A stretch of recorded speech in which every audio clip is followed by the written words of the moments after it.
If you do get nervous before your sales calls, watch the rest of this video. I'm going to tell you step by step on how you eliminate nerves before you can start making sales. So step number one is to get your mindset right. Adjusting your mindset is really going to alleviate most of your nerves. Now, if you have the correct mindset going into something, you're going to have more confidence. You're going to have more conviction with what you're about to do. Now, if you haven't done a lot of reps, right, you're just getting started in sales, it's hard to build confidence and conviction, but it's not if you have the correct mindset. Even if you identify as a nervous person, this is going to make a lot of sense for you. So when I first started making cold calls, all of my sales experience up until that point was face-to-face sales. So I did door knocking and I sold cars. I was able to rely on the way my hair looked, the way I dressed, my handshake, meeting someone face-to-face. When I started to do cold calling, all I had was my voice. They couldn't see me. They didn't know who I was. That built a lot of lack of confidence, right? I didn't have a lot of confidence because everything that gave me confidence was now stripped away from me, and I was going into something that was uncommon to me, right? So the way that I was able to gain confidence was the right mindset and practice. So in regards to mindset, really the biggest thing to understand is that in sales, it's all about repetitions. It's all about volume. It's all about activity. When you're making a cold call, you could totally drop the ball on the cold call. And the great thing is that the next cold call, no meaning on the next cold call, right? And what I mean by that. So if I cold call someone, I stutter, I mess up my words, I say something incorrectly, that person hangs up on me, says, never call me again, jump off a bridge, Dylan. The next cold call, the guy doesn't know that I just did that. So you literally have a clean slate every single cold call, which is freeing because no matter how bad your last cold call was, your next cold call could put money directly in your pocket. You could crush it. You could book the meeting. You could show up to the meeting. You could close. You could make a commission, right? So having a very short memory and understanding that it really doesn't matter. With enough repetitions, enough activity, the bad cold calls are just going to become better, and to not attach your emotional well-being with that individual cold call and just understand that it's a long-term game,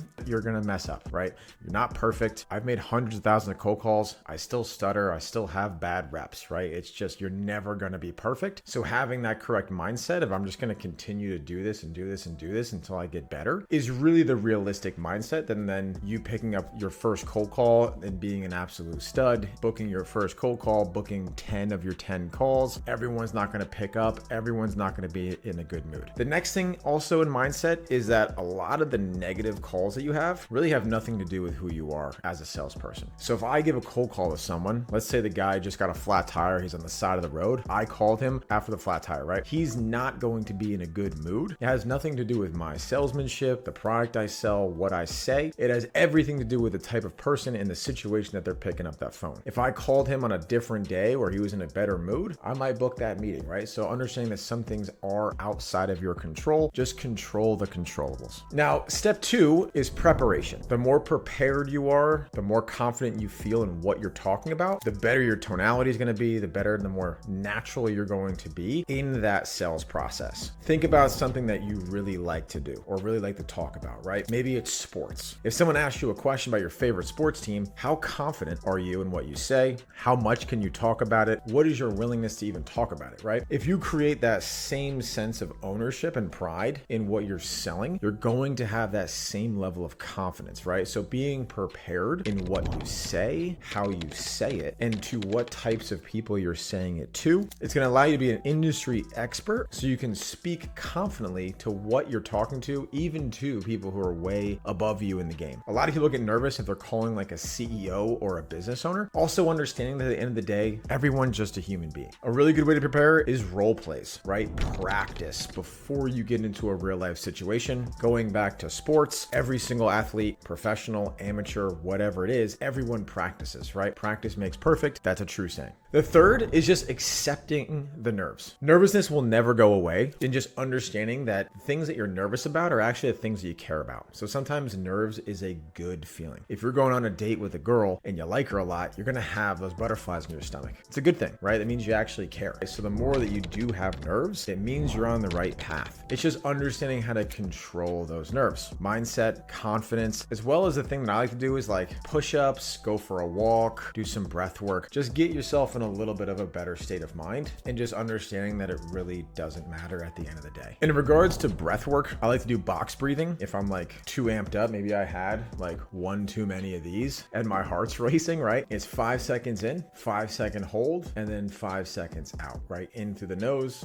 5 seconds, hold it for 5, out through the mouth, 5 seconds. Do that 5 times. It's going to change your life. The next thing is understanding small wins. So a lot of people don't understand how to stack small wins as your favor. And the more that you see things as a win, even though people on social media might not think it's a win, it can be a win. A win can be a pickup. A win can be a conversation. A win can be a book call. A win could be overcoming an objection that's been throwing you off. There's a lot of things that you can just perceive as a win. And if you compound on those small wins, they'll stack into a bigger win. Also, reflection. Consistent practice and reflection, going back, listening to your calls after the fact, really just auditing yourself, right? When you hear yourself back on a call, you're gonna kind of want to throw up sometimes, right? Like, really, I stuttered like that. I was talking this fast. I was all this excitement. Like, I really didn't overcome that objection. I know that answer. The more that you can go back and just review what you're actually saying, you're gonna be your biggest critic, and you're gonna understand moving forward, maybe things like I say a lot, or if you watch my videos, I say the word right. Like, I do that all the time in my calls. I go back, I listen to it, and you correct yourself over time. And the last is really just being consistent in all of these steps. Just because you did box breathing one day doesn't really matter. Just because you role played once doesn't really matter. Just because you went for a walk before your call block doesn't really matter unless you do these things consistently. You have to make it a practice, make it a habit. And if you continue to do the right things over time, you're not going to have nerves. You're going to make more money. You're going to be more confident, and you're just going to enjoy it more. At the end of the day, sales is pretty awesome because you can just make money by talking to random strangers all day long. It's a pretty insane thing. If you think about it, I can click some buttons on my keyboard, I can record a video like this, and I can make money from it. It is a video game, it's a game. Have